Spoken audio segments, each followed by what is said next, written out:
All right, we're back, baby. This is the Pats Interference Podcast, a proud member of the wacky, wide, and wonderful CLNS Media Network. Prize Picks is our proud partner as well. Coming back, it is Wednesday, July 8th.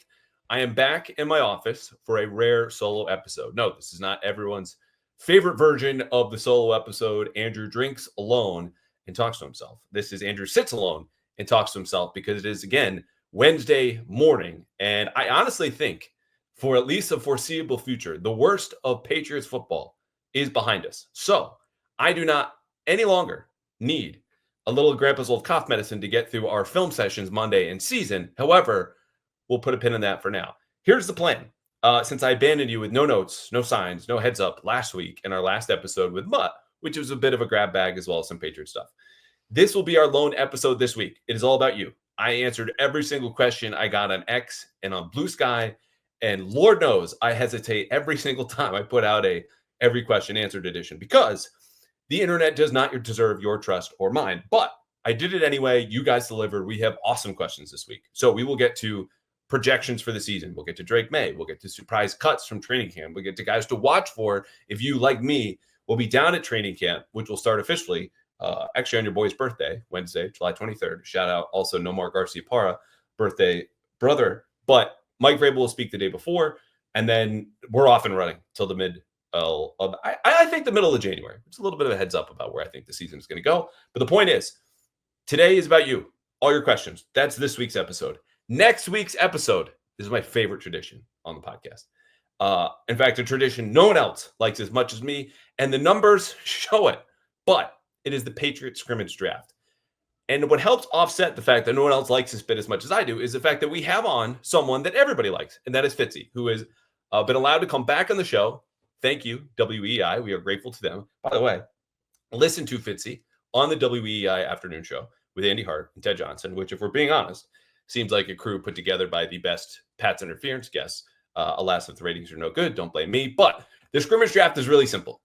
It's a fun way to talk about the team. It explores not only each individual player, but as Fitzy and I will go through next week, which positions are shallow, which guys we think we might break out, because the premise is Mike Vrabel has let us run practice. And he says, you can do a scrimmage like me, you, and every friend you knew growing up did in the backyard at one point. Let's pick teams. He and I are captains, and we alternate picking players in the Patriots roster for a theoretical scrimmage. So we'll each have 22 players. Drake Maye is the automatic QB. No picking kickers, long snappers, punters. They're also going to play for both teams. But we'll get through about half the roster, commentary on guys, jokes along the way. So that will be next week, I think Monday or Tuesday. So look for this on the 14th or 15th. Very, very excited to see Fitzy's face once again. So come back next week. And then, like I said, the week of July 21st, which is the Monday, training camp eve. We will be back with a training camp preview either that day or maybe the next day, because then we can recap what Mike Vrabel said at his press conference, which again will be the day before training camp, Tuesday the 22nd, when veterans report. Is anyone, out of shape? Is anyone put on the PUP list? Whatever it might be. I don't know who will be on for that episode, but that is our plan for now. Lastly, before we get to your questions, subscribe to my YouTube channel @_Andrew Callahan. It's the same handle you'll find me on Instagram, though I don't post. We're going to try to change that this year.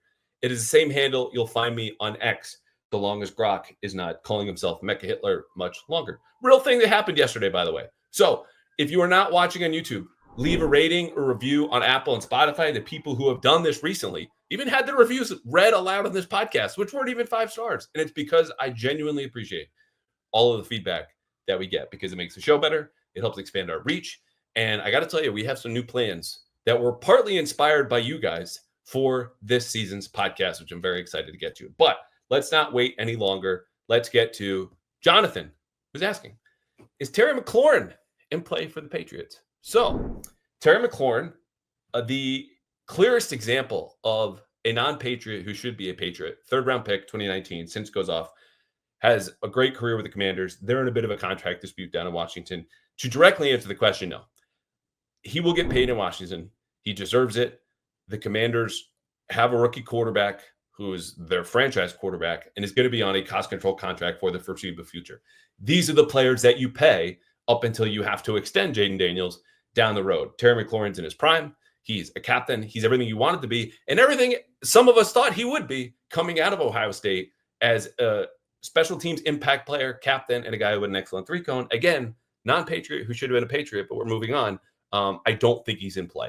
As far as when you hear it on the radio, TV, it's a summer. Like, guys have to fill airtime. But I'm telling you what I would tell you if this was on 98.5 or NBC, where you'll probably see me again soon enough. I just don't think it's going to happen. Washington made the NFC Championship game last year, partly thanks to Terry McLaurin. When you're on the precipice like that, you don't let those players get away, even if they want more money than you think they deserved. Neely asking, in your opinion, what's a return to dignity for the Patriots? Is it 7 wins? Playoff hunt, just being watchable? I love the last qualifier there. Like, just be watchable, because we know they haven't. Even when they last won 7 to 8 games in 2022 with Matt Patricia and company. My answer is 8-9 is dignity. You double your win total.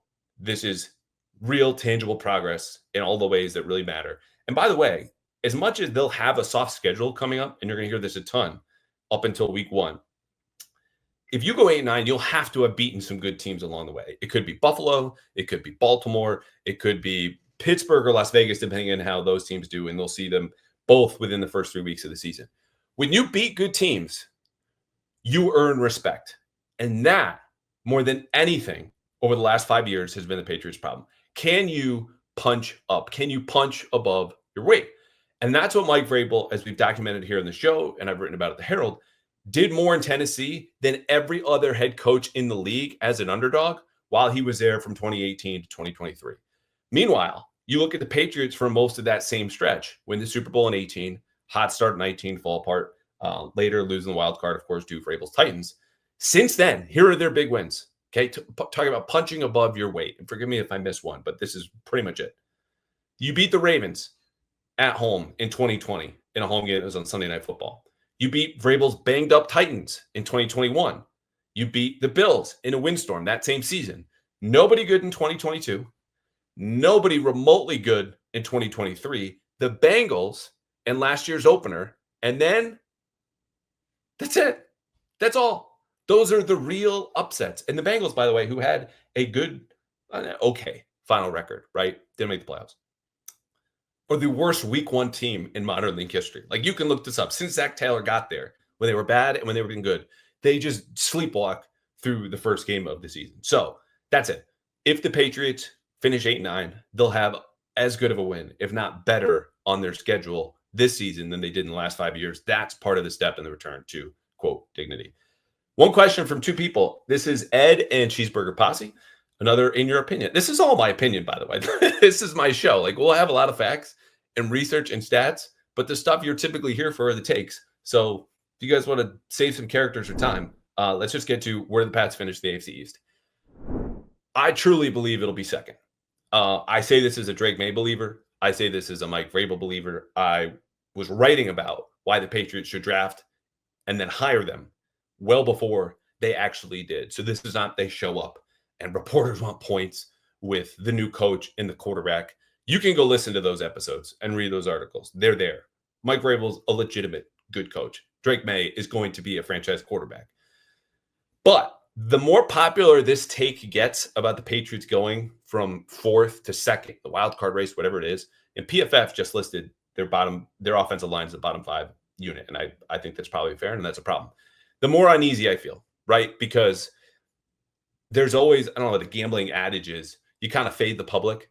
And if you were to make the case against the Patriots, you start there with the offensive line. Even if it's not bottom 5, it's in the bottom half. You look at the best teams in the league last year, all working with an above average offensive line.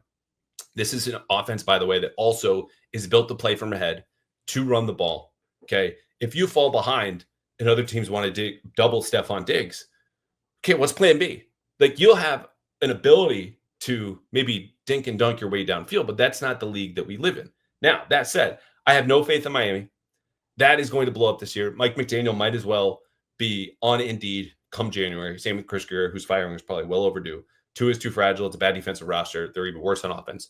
The Jets, believe it or not, I think are getting a little bit, and this is where I have to remind you, this is not Andrew drinks alone and talks to himself. I think they can make a run to 500. They have a good offensive line. Fields is not a good passer. But if he doesn't turn the ball over, that hands the keys to their defense, which I think will be much better under Aaron Glenn. They got a number one wide receiver. I can see it. So anyway, I do believe they can finish in second. But the more you hear this, the less I'm going to like it, because that means we're all glossing over the same problems. And those are the ones that typically crop up and make us all look foolish. Carlos, hey, Andrew, what would you consider a successful season for Drake Maye? Expectations seems to be all over the place at this moment. Yes, they do. And I would say even the idea of a year two leap being baked in is kind of the problem, right? Now, I expect this from Drake Maye. Everything around him is better.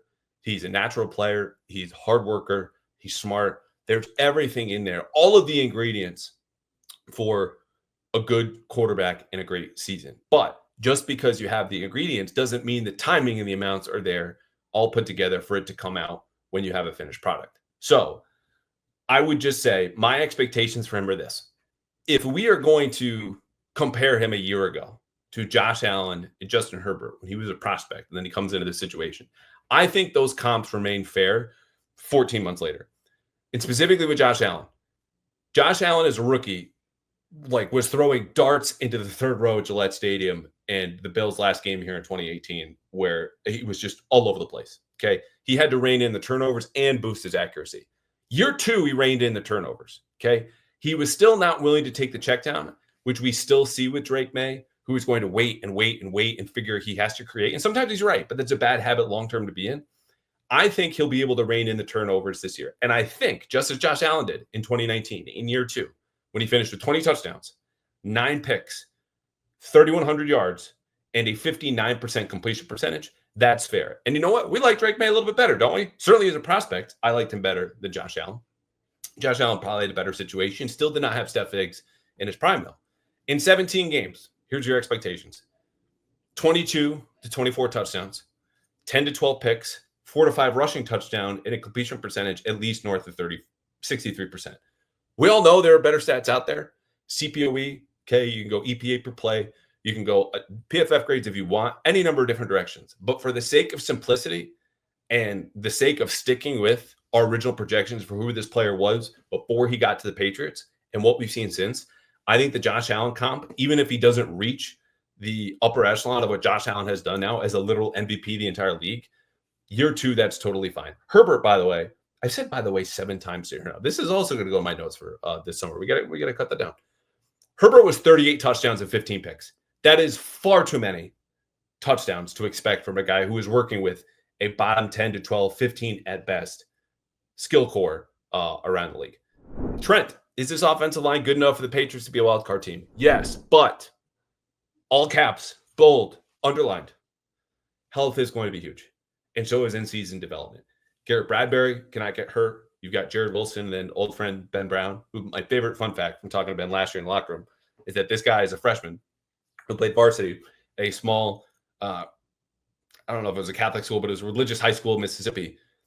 Once went from the football field, started walking towards the locker room, and goes, oh, wait, I have a show to do at halftime, because Ben at the time was a band kid, and then marched around the field with the rest of the band, playing his trombone in full uniform. I don't think you want to see him do that as much as you don't want to see him play center again for the Patriots. I think he's a fine locker room guy and a backup. But the point is, even if you're not a big Garrett Bradbury person, you'd rather him be out there. Will Campbell also has to stay healthy, because then you're watching the Vidarian Lowe show again, and I know you don't want to do that. So those are the two big ones, and they have to bounce back, because Morgan Moses, right now is the rock, this 34-year-old right tackle. Mike Oweno, we know, has the talent. Who knows? Left guard is a question mark. There's enough here. You just need the same things that are always true for every team that surprises or makes a title run: good health and good luck, to be non-negotiable for this offensive line, which, zooming out, puts a lot on the strength and conditioning staff, right? Because it's much as it's really probably more important than preventative measures nowadays, as far as the sports science goes and the load management, as is how you can treat injuries after the fact, because everyone's going to have the same range of treatments and recovery methods. What are you doing in the front end? That separates some teams right now in the league, though injuries are also a big factor of luck. So that's going to put a lot of that staff, and Doug Marone, who's the one obviously in charge of the development, as well as Jason Hotailing. And the second assistant offensive line coach is going to bug me. He was here last year. Robert Kugler, bang, there we go. More than Trent asked for, but yes, just a big Couple of ifs. Speaking of offensive linemen, Caden Wallace, where does he fit? That's what KLB wants to know. He says, I feel like last year was a throwaway year and Wallace still has a lot of potential. Sure. Where does he fit? Swing tackle. I think he can play right tackle. We saw him do this at Penn State at a high level. He started there last year. But when you're a third-round pick in your second year playing for a new regime, that's not good enough anymore. The questions now become, are you versatile enough? Are you tough enough? Because we all have to find out. And sometimes players like him can be casualties of their circumstances, meaning that your development gets cast aside for the fact that, hey, we have no one else to play left tackle. Or let's say left guard, which is where we last saw Caden Wallace at the last minicamp practice. And so we're going to move you around, even if it's not in your best interest, because it's in the, quote, best interest of the team, end quote. I was already worried that was happening to him last year when he was splitting time between left and right tackle.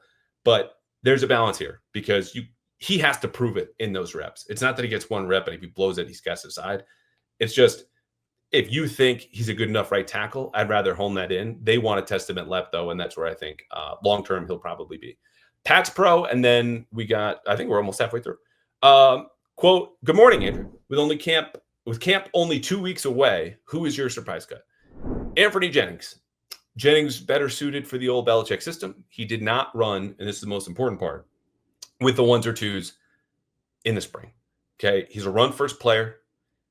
I'm not guaranteeing this. Again, this is surprise cut. I think he's good enough to be in a roster for most teams. But right now, for who they want to be and how they want to play, he feels like he's on the outside looking in. You could also go receiver because the surprise cuts are often positions that have a lot of depth. You pick Booty or Bourne. I suspect they could probably dump one or the other in a late round pick swap trade. You know, Bourne in a 7th for a 6th or a 5th or something like that, right down the road.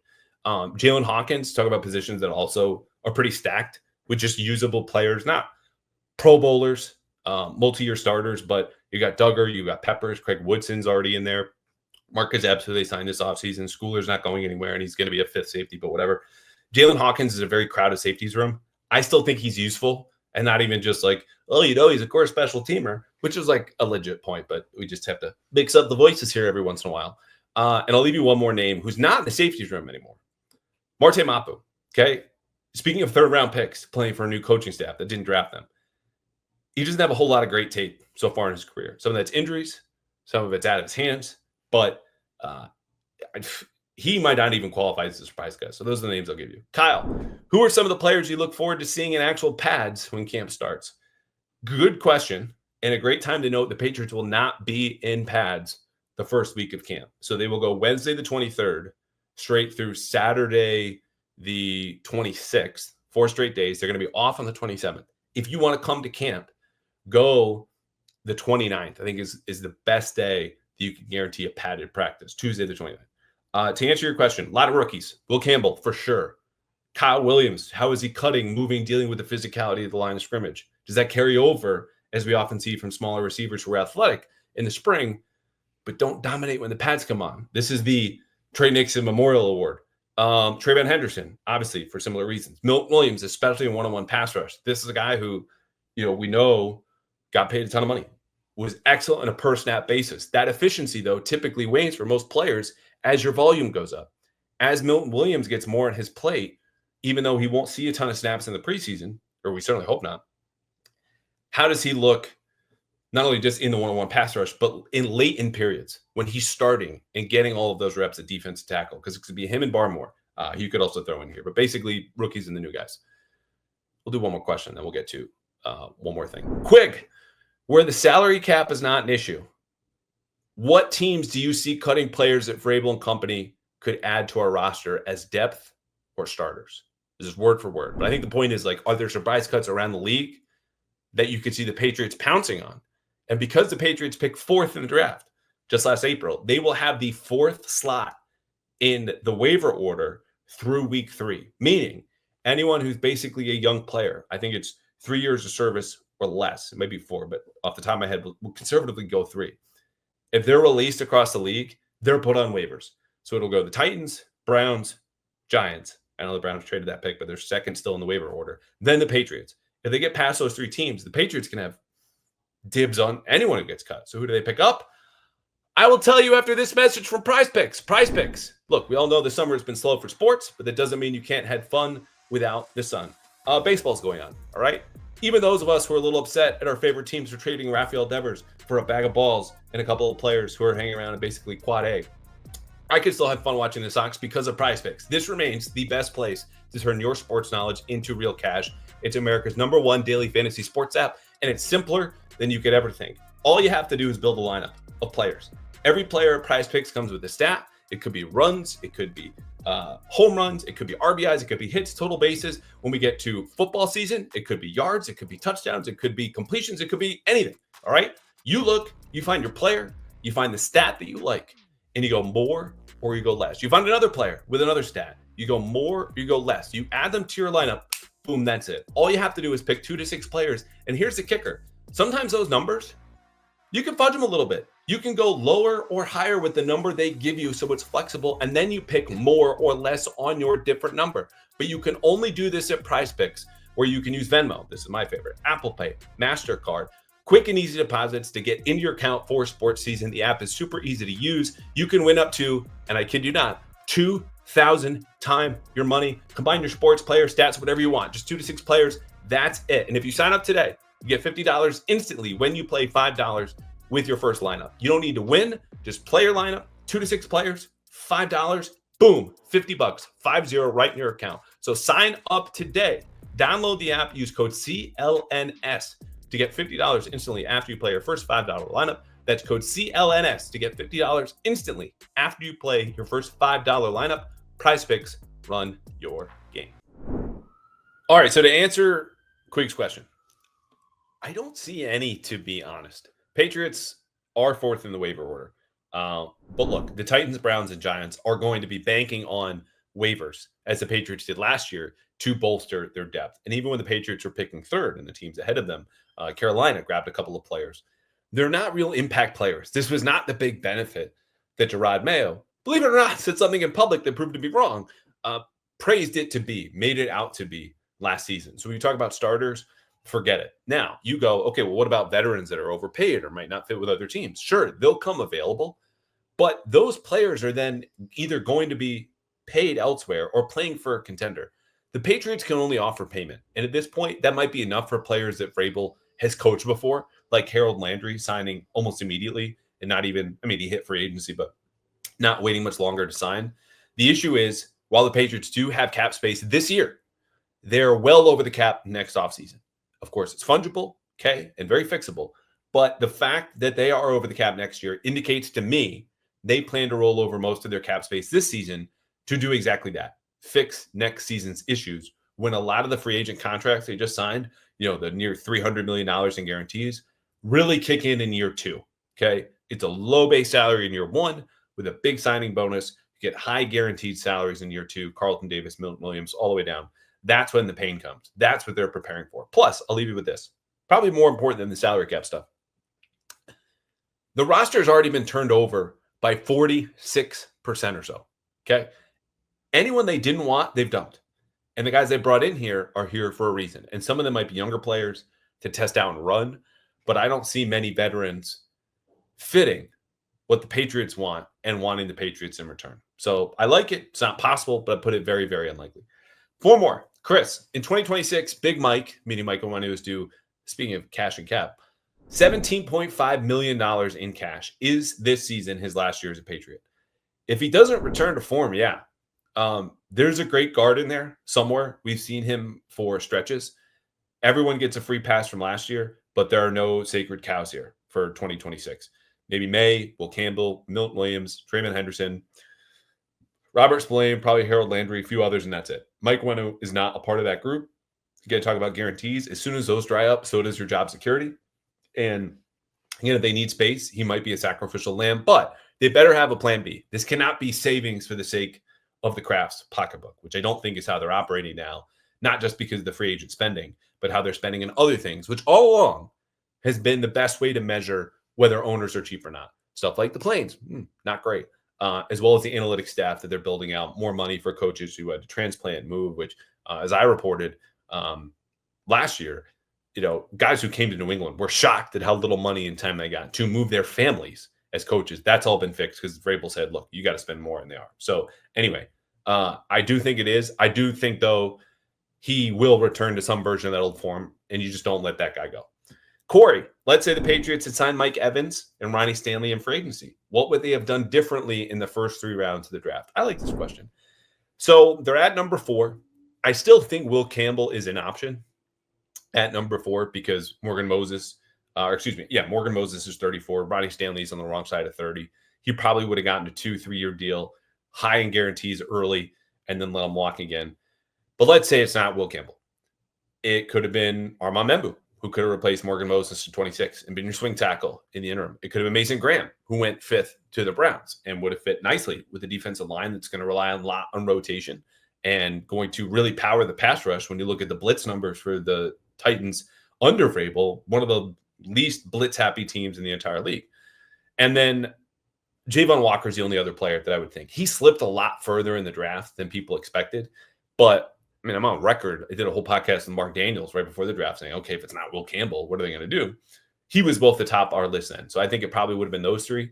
As far as the other drafts, they're definitely getting an offensive lineman still on, again, for the future. And this is where, even after taking Will Campbell, I forget the lineman's name, but they were debating between Trayvon Henderson and an offensive lineman the Dolphins drafted right before them, actually traded up to go get from Arizona. So they're looking there long-term for depth, and they definitely would have gotten a wide receiver. So Kyle Williams is still probably factoring in. But the top pick probably changes. Han, what are the odds? First of all, the irony in a guy named Han asking for what are the odds. Never tell me the odds. It's making me smile. Second of all, the end of his question is this. What are the odds of starting left guard is not currently on the team? 6.9%. None of their options are good. Right? Cole Strange has shown to be average at best, I think, in stretches. The athleticism is there. And the unfortunate part was before he got hurt, was playing his best football, but it still wasn't saying a whole lot. He's still here. Layden Robinson is here. City So, who everyone forgets about, is also around. If they feel good enough about those 4 other spots, they'll be willing to swallow issues at left guard, which you can help out a little bit better, especially with a veteran center next to him and Garrett Bradbury. I don't think this is an issue where all 3 of them are bomb. Probably one of those gets cut. The other 2 are here, and they'll ride into the season with those 2 guys at left guard. Lawrence, where do you think Jaylen Pulk will line up this year? He played mostly slot and at the Z at Washington in college, and he doesn't have the speed to be an X. I'd say probably those same spots, right? Last year he did the same. It's the slot and Z. He's not a big separator, which is the top skill you want as the X. For those unfamiliar, the X receiver is just the one on the weak side of the formation, meaning, often away from the tight end, not always. And you put 2 receivers to the other side, or, sometimes it's just boundary field in terms of spacing. But the bottom line is you have to win on your own. Okay. You don't get a whole lot of help from route concepts. You got to beat coverage in isolation. And if you're not a big separator, like you have other X's who are, your DeAndre Hopkins at his prime, outstanding body control, even better hands. You just haven't seen that from Pulk, who had one of the more disastrous rookie seasons for a first, second, or third round pick among any receiver in recent history. I still think he can bounce back. To what level, I don't know. But if he is going to thrive, it's not going to be where Stephon Diggs is probably lining up for most of the year. And to be clear, these receivers shouldn't be pigeonholed into those positions because you'll remember Josh McDaniels moves these guys around all the time. Now, when the chips are down, you're in 2-minute drill, they're not going to waste time with guys being at their less than optimal positions. And for Polk, that means staying sometimes in the slot, but probably not with Pop Douglas. And even Stephon Diggs probably gets in the slot. He'll be more at the Z, and then the secondary spot will be in the slot. Last one, Kurt. Hey, Andrew, my 4th of July was nice. Good. The hot dogs and hamburgers were not served. Not good. Can I ever forgive my grandma for this clear form of malpractice? No. I think you need to drop grandma off at Goodwill. I think you need to part ways, say thank you for your time, and explain to her exactly where she came up short. Hamburger and hot dogs. We actually did this on 98.5 with Joe Murray. Awesome show, I thought, on the 3rd, especially for a guy I'd never been in the same room with in 7 years of being in the market covering the Patriots. Those were our top 2 picks in a draft of 4th of July foods, cookout foods, followed by like chicken, sausage in there, sausage and peppers. But you got to have burgers and dogs. And this is a vegan family, okay, where you're the Purdue family, where chicken, I assume, is just like baked into your whole family experience everywhere you turn and every gathering that you have. fine. But no, you got to have burgers and doves. All right, that is it for this week. We'll be back next week with Fitzy. I'm just going to guarantee you it's going to be a great episode. We're actually about to do it now and then save it for you next week. Training camp, we're going to have smaller videos. We're going to have more content. And again, we're still finalizing the schedule. The week of camp practice starts on the 23rd. Vrabel will talk on Tuesday the 22nd. And I'll be back sometime around that for a training camp preview with a guest. And then going twice a week again in August. Anyway, great to be back. We will see you next week.